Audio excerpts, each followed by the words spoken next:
The noble horse is the legs of the Old West. Hauling wagons or scouting hills, we're lost without a horse. With the fortitude of 50 men, there ain't 100 hands worth one darn good horse. Plowing the field or wrangling steer, I'd be dead or poor without my loyal, resolute horse. These days it ain't no quarter, Arabian or Mustang taking them kids to school. It's on the steel horse we ride, made in Korea, Japan, and now China. Don't be fooled. This here Jaecoo J8 sure is new round here, with its fancy quilted leather seats, all 7 of them. If you need a large family SUV with all the modern comforts, for the price of a medium. If you're running a household that needs a big boot for all your child's rearing needs, you might even need all-wheel drive for a bit of out-of-town adventure seeking. It's a dodgy old fit. And this here Jaecoo J8 might just be your horse with no name. As we go about our daily lives, making school lunches, commuting to the city or logging into work from home, the modern world we live in is changing rapidly. In the car industry, we're seeing a new frontier, and it centres firmly around Chinese cars. The days of Australia-made cars are firmly there in our memory, but somehow it feels like it was an eon ago. Japanese cars have dominated global sales for decades, and in the last 2 decades, South Korea has joined the party, adding innovation and polish to the famous build quality and durability of anything made by Toyota, Mazda, Honda or Subaru. But China has remained an outlier for a long time. Their cars were, for years, disregarded by the West, in the same way we fail to appreciate everything else China has given the world, whether we like to admit it or not. Chinese cars are here. It's been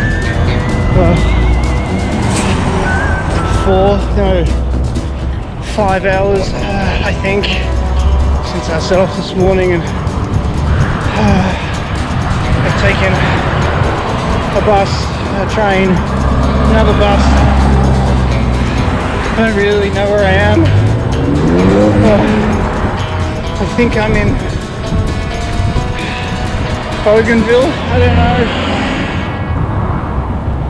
know. And while you might have heard about or even taken a look at the SUVs on offer at 21st Century MG, you might have been parked next to a bold Cherry or even sat in a Haval. Maybe you spotted a GWM Cannon Ute in your street, or wondered when formerly British LDV started making utes and vans. But what the hell is a Jaecoo? Never heard of it, right? Me neither until, no kidding, 2025. Well, keen to get a handle on this strange new brand, I had set off on a harrowing, sweaty journey across Melbourne to get one. And this got me thinking, as I walked and walked, exactly why do we care about badges anymore? Does a car with a different badge still drive as nicely as any other? Does it really matter where your next new car is made? Aren't we just glad to have a well-built car that works at an affordable price to take our kids to school in safety? After crossing the city for what felt like half a day, I was bloody glad just to have one to climb into. Things to do. Alright. Don't twist the belt. Continuity error! Insert child. Got to change a nappy or whatever it may be. That's handy. Genuinely didn't think that was going to happen with space for family. What day is it? So does it really matter where your car is made? Oh, it does. Okay, well, isn't that just what the media's told you to think about China? From places that have just as much influence on Australia as China. Not to mention we sell them our coal and iron ore, if they're such enemies. I mean, we're getting into the weeds here, but we do buy, you know, their boiled eggshell peelers, their dog pooper scoopers, their power boards and laptops, their light globes, their stationery, their seat covers, their noodles. We ogle at their pandas, and we do wear their N95 face masks. Let's face it, we've all caught the China virus. There was a little Spanish flea, a record star, he thought he'd be. There is a lot to like about the Jaecoo J8. It is a large SUV in terms of its overall size, but it only has 5 seats, so it's priced like a medium SUV. Now, Jaecoo is a sub-brand of Chery. You've probably heard of them. But you might think of Jaecoo as a bit like Genesis to Hyundai, but maybe one step back. I've spent about 2 weeks driving the J8 with its 2-litre turbocharged petrol engine and the J7 hybrid. Now, I truly did try to hate these vehicles. I wanted to. I drew on all the xenophobia I learned from the American media and John Howard during high school, you know, about foreign people. But sorry, as the owner of an Indian-made motorcycle wearing life-saving gear made in Pakistan and finding the best character in the recent movie Heads of State was Priyanka Chopra Jones, I liked the J8. I'm sorry. I am a veteran nitpicker, and I will get to that in a second, but no, I like it. This model I'm testing is the top spec Ridge variant. There are 2 choices, the 2-wheel drive front drive Track or the all-wheel drive Ridge. The Track is 50 grand, the Ridge is 55 grand, and that price should be astonishing to you because this thing called value. It's okay to pay a bit more for something if you get a bit more. That's okay, that's good value. But better value is paying a smaller number for the same amount of stuff or things or content. The J8 is really good value. Now the Ridge gets torque vectoring, all-wheel drive system, although how good it is I didn't get to test. Variable rate dampers in the suspension, auto parking, heated and ventilated back seats, ambient lighting, rear privacy glass, auto dimming rearview mirror, cabin fragrance system and black suede headliner. Now most of that stuff is kind of garnishy and not that important. But that's only because most of the good stuff is on the base model Track. Dual 12.3 inch LCD touchscreens, 14 speaker sound system, sat-nav, Apple CarPlay and Android Auto, wireless, a liberally named intelligent voice command, leather seats, heated and ventilated front seats, LED interior lighting, surround view camera, sport modes, 20-inch alloy wheels with a full-size spare, LED daytime running lamps, LED headlights, tyre pressure monitoring, 8 airbags, massaging seats, power tailgate and row 2 air conditioning vents and controls. Now, that last bit is good for Aussie mums and dads out there, but there's one other thing in the back seat windows which I will get to shortly. Good fun.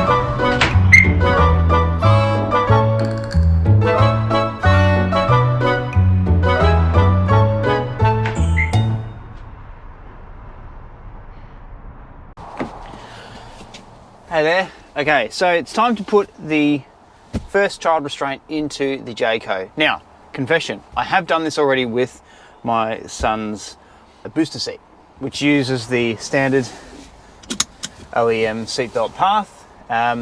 It's pretty straightforward, but today we're going to use the ISOFIX points and the top tether and see how that goes. First, I'm going to start with moving the seat forward.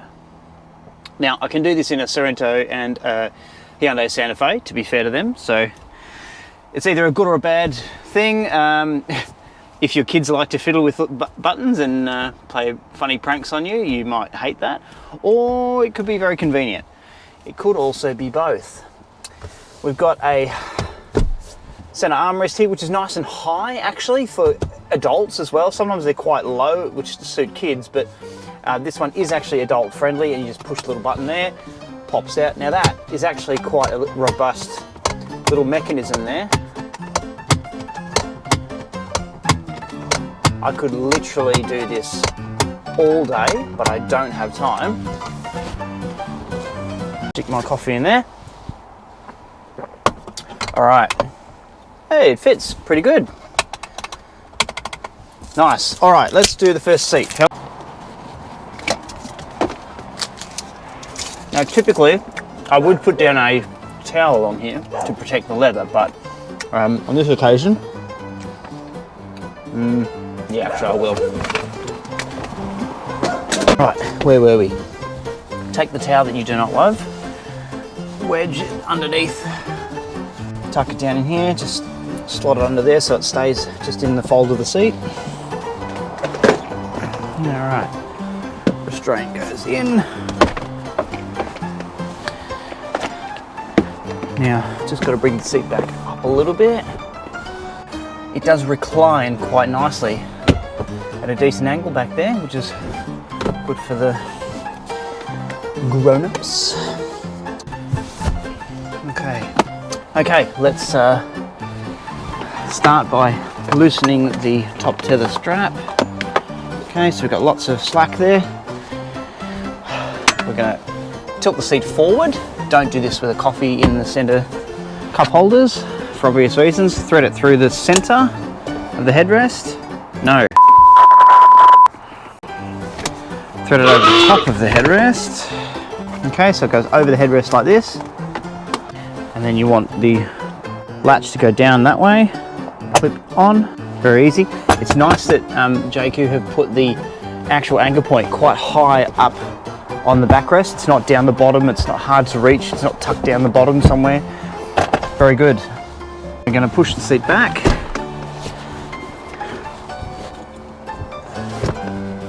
Lower it back into position. And that's in a good spot. Now we'll do the isofix points. Loosen the strap. Now it's got little hinges here which allow the buckle, the latch, to just go straight in, which is very handy.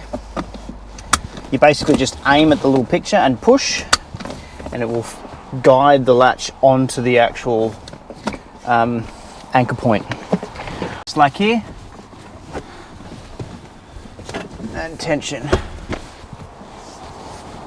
You can also do this by bringing the seat forward again, getting most of the slack out, pushing it back into place. Make sure you pull the slack back out of the V, out of the triangle, and then retension it like that.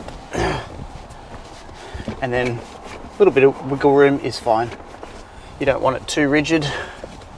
Okay, the forward facing child restraint is in. Let's have a quick test of the center armrest. Pretty good. Look at that, kiddo can have his boost of caffeine. That's a joke. That's decaf anyway. All right, you can adjust the fan if you want, I think. These don't do anything, these ones, but sunroof. Good quality LED downlight for reading. You can stick his Pokemon cards in there. Decent cup holder. Doof. Oh, you do also have ventilation in the B-pillar, not just in the center here. So that's good for just general ambient temperature, or if it's particularly hot, you know, cool kiddo down. Yeah. And for $55,000, rear window blinds. Not on the equivalent Hyundai or Kia or Mazda, say what you will, but it's good value. Are you listening, Mazda, Hyundai, Kia, Toyota, Subaru, Nissan? Are you getting the hint?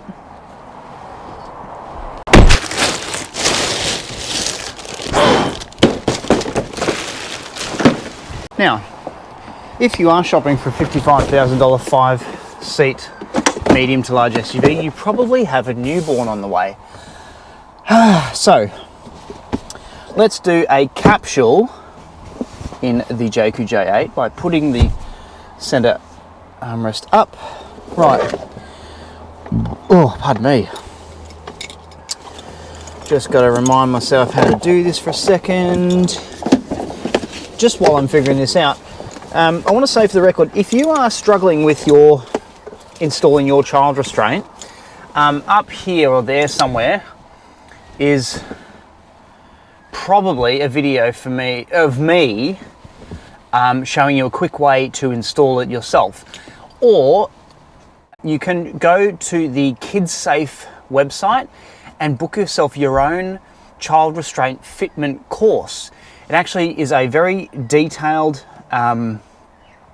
comprehensive course that actually teaches you how to fit these things, so it's second nature. Really helpful. I did it so that I could know what I was talking about with this YouTube channel. So if you really want to know what you're on about with these things, and they are important and incredibly complicated with lots of potential modes of failure for the average, most well-meaning consumer, I highly recommend it. So now that I've done all that thinking and I haven't actually processed, oh yeah, that's right. Okay, so we're going to start by removing the capsule itself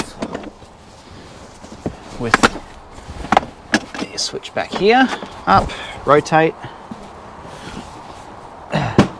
put it down beside the car. Right, so we're going to go straight in with our Isofix tethers. Loosen strap 1, loosen strap 2. Oops. Okay, same deal. You'll see little indicator card here on the side of the tether. We're just going to go straight in, push on the little hinge door, and it's going to go bang straight onto the anchor point. Same deal on the left hand side, straight in.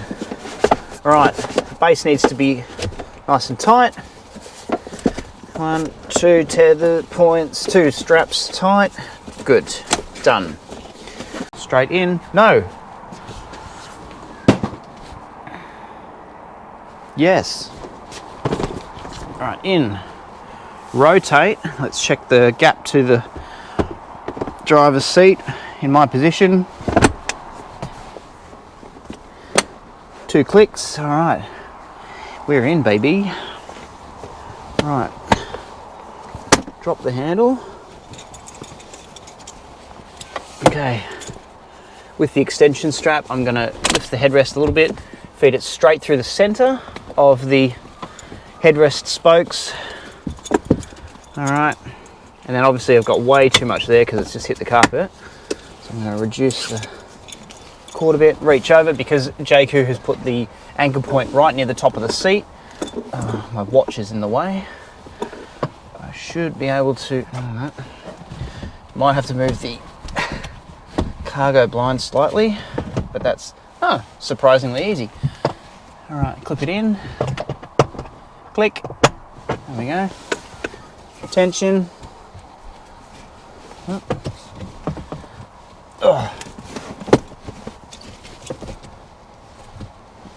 we go, very good. And that's it. Make sure to tuck this down. Either throw the slack over the back. Don't leave it to dangle in kiddo's face in case he wraps himself around the neck with it. All right. And then you can hang all your toys off that for the entertainments. Okay. There we go. You can even put the cover over for a bit of shade. Good clearance with the front. You can sort of get a finger in there. That's not going to go anywhere. Very good. Good size. There's even room for the center armrest for bigger brother and sister. All's well and fun in here. Very good. Oh, better put the cargo blind back, which I can do from here. Oh, so good. There's even a bit of, you can even hang stuff off here. I reckon you can probably fit a tablet in there in case you need to entertain the kids on some kind of long journey somewhere. Move the seats back into place if you're particularly long-legged, which I am not. Coat rack hook thing, decent cabin lights, and of course, for 55,000 bucks. I'm so impressed with this car. I really am. They even got a half decent carpet down here. and Sony speakers for playing Wiggles and the Bluey album. Very good. Next. Whoa. That's a dodgy old fit. No, I don't think we're gonna get. No, we're just a little bit over. If we were to take the capsule out, drop that seat, which we can't do from back here, I notice. There's nowhere to actually do it. We'd probably be able to get the front wheel down there. That'll work all right. But alas, we can't. So out it comes. Right. Golf sticks. Hey, golf sticks fit. Golf is a sport I hate that I love. That I hate. Time for the awkward stuff test. Oh yeah?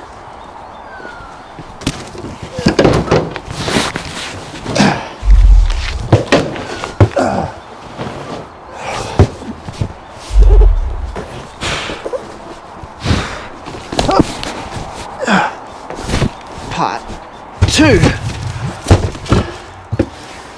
It's pretty good. No delivery fees. Little power outlet. Or as Matt Brand from Car Source would call it, a socky wocky. And of course, under the floor we have a full-size spare wheel. That is excellent. Oh, look, after preliminary examination, seems to be pretty good.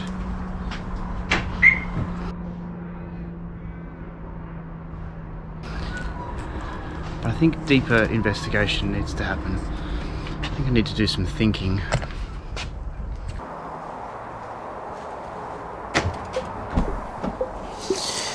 All right, time for pickup.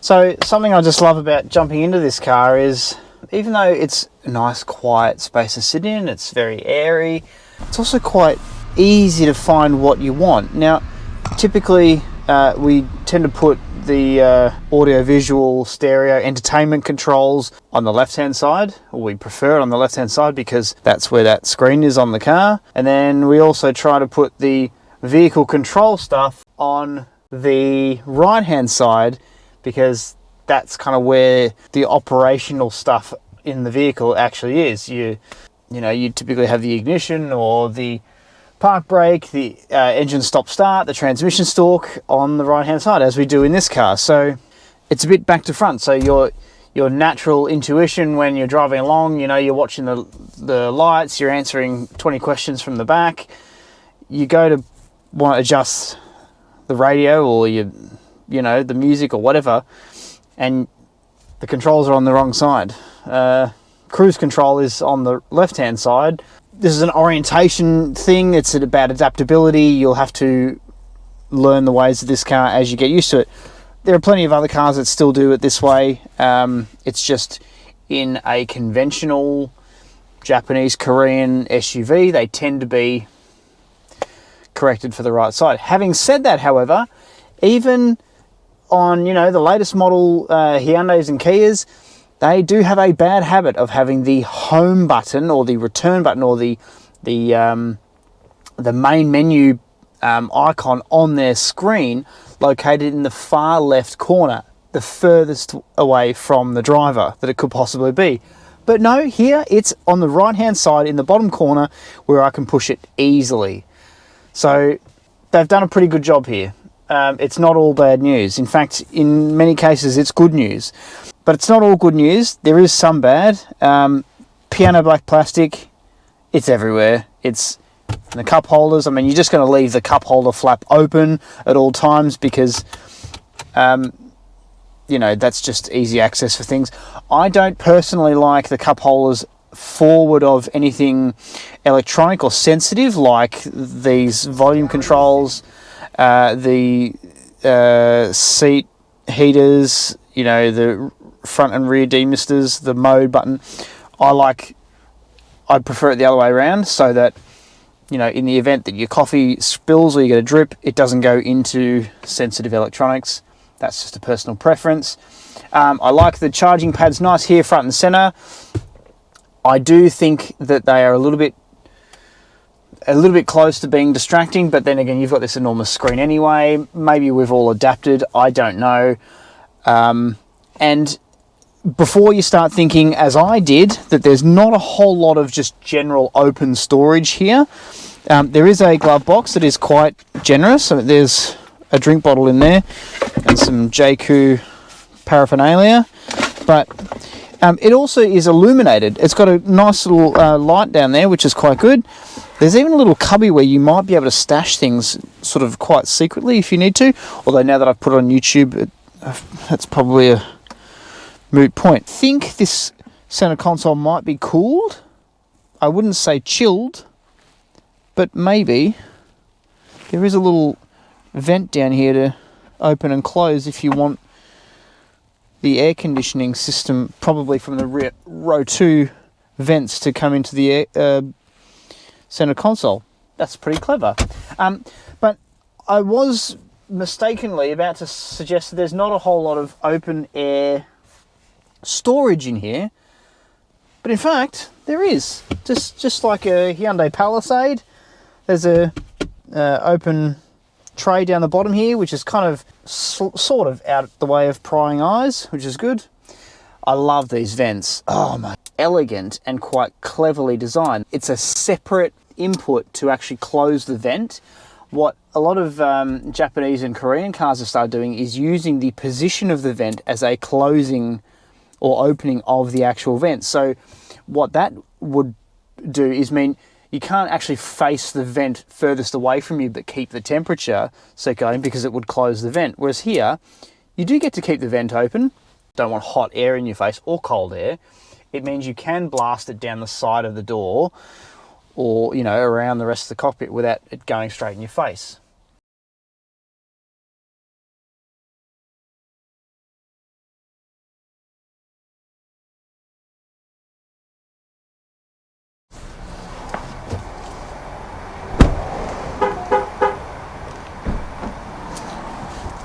Okay,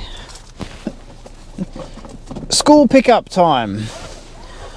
I do this 4 to 5 times a week, and this will be the 5th time I've done it this week in the Jaecoo J8, and I still can't remember where everything is, but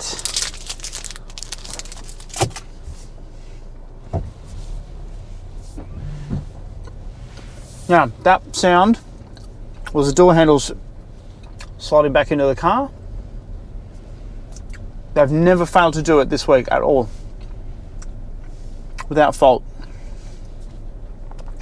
I do have to keep reminding myself not to indicate with my right hand, because that's going to change the transmission.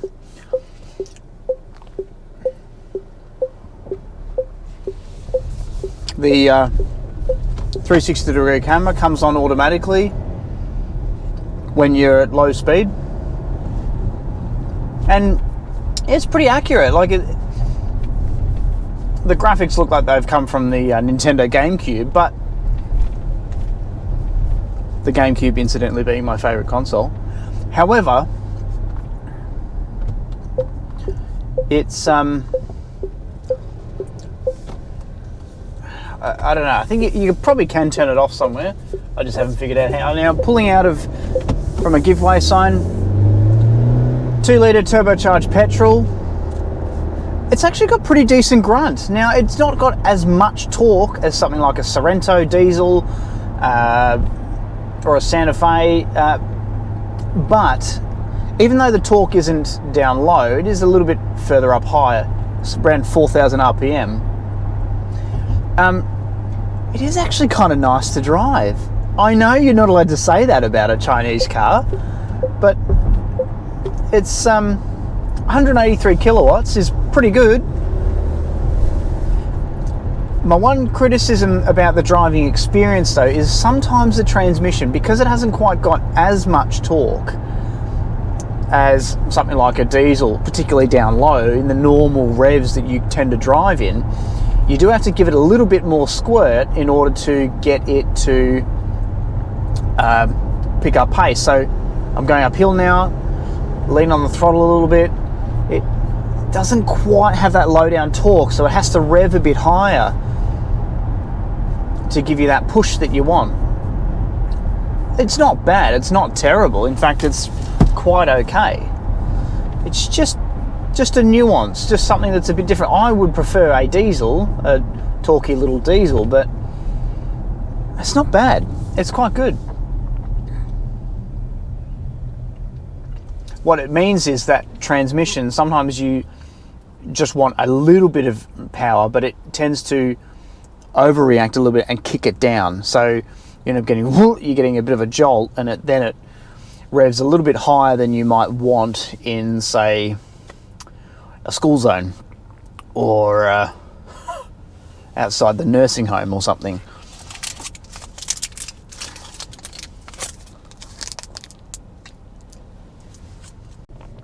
Now, I'm about to take off from the lights here, and I have noticed that this car has a fairly aggressive auto hold or hill hold mode. So you have to, even if your foot comes off the brake, it won't edge forward at idle speed. You actually have to squeeze the throttle gently for it to disengage the brakes. And I've found that a little bit uncomfortable. It's not a particularly smooth feeling, but I can't figure out how to turn it off in the screen. I've tried everything notionally. Perhaps there's a Jaecoo aficionado out there who might know, but as for the rest of the driving experience, it's quite nice. Big windscreen, I've got lots of air, lots of good visibility.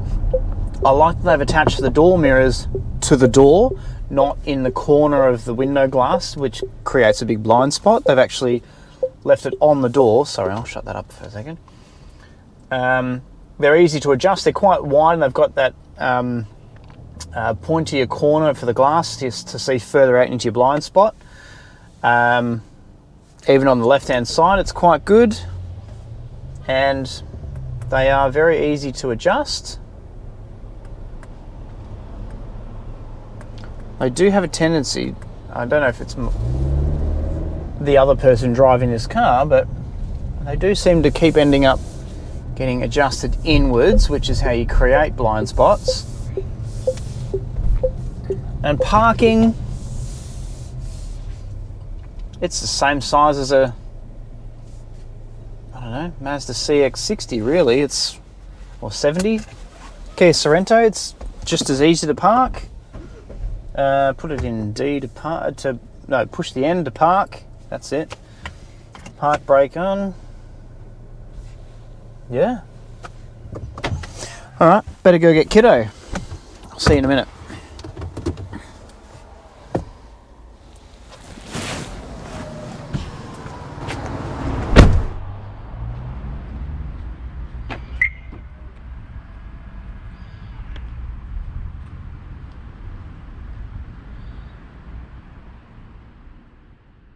As I say, I really had to work hard to find faults with this thing, and as the veteran nitpicker that I am, I did find some. The transmission stalk is on the right-hand side of the steering column, and it's an ergonomics nightmare. The right hand in Australia is for indicating, adjusting the cruise control, and flicking the bird. The transmission stalk itself is also a shared part. It is identical to a Tesla, and I hate parts sharing because it's lazy. Subaru and Mitsubishi used to do the same thing with their heated seat rocker switch, and I hated it. The transmission needs some calibration because it doesn't quite know which gear to be in at all times, and it also runs on 95 RON premium petrol. Right. The next fault is the complete lack of rated towing capacity with the J8. There's no towing allowed with this thing at all, and that kind of sucks in my world. There is also the issue of how it's been depicted by Jaecoo on its website.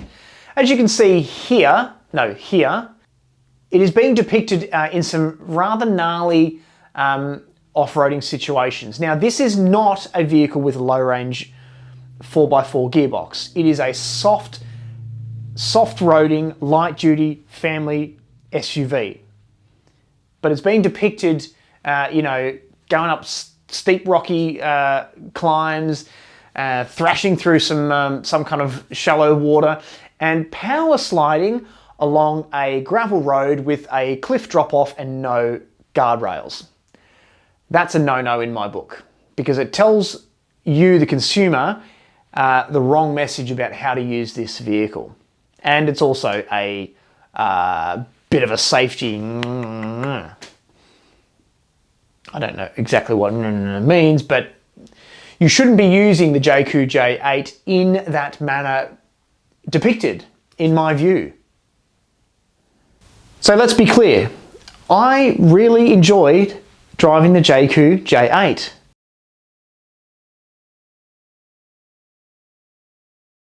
It doesn't need to be depicted as some, you know, gnarly 4x4, because it's not that. It's brilliant as a regular family vehicle. It drives really nicely in the wet. It handles quite well. It handles its bulk okay. Oh, pardon me. The tyres are a bit crud, but for a front-driven beast with 2.8 metres of wheelbase, it's really nice to drive. There's lots of leg room. It doesn't quite have enough low-down torque from the motor, but that is solvable down the track. Now, there is one other concern that you might have around such a brand new brand, such a brand that you've never heard of before, and that is warranted. Jaecoo is part of Chery, and Chery is right on the cusp of becoming a legitimate brand that is commercially too big to fail. MG, Haval and GWM have succeeded in that mission, and Chery is about to do the same thing. Now, the reason I've brought this Jaecoo J8 to your attention is because I think they could go the same way. I think they're the most likely brand to next make that achievement of about 10 to 15,000 sales, maybe a bit less, annually. And that's kind of the benchmark you want.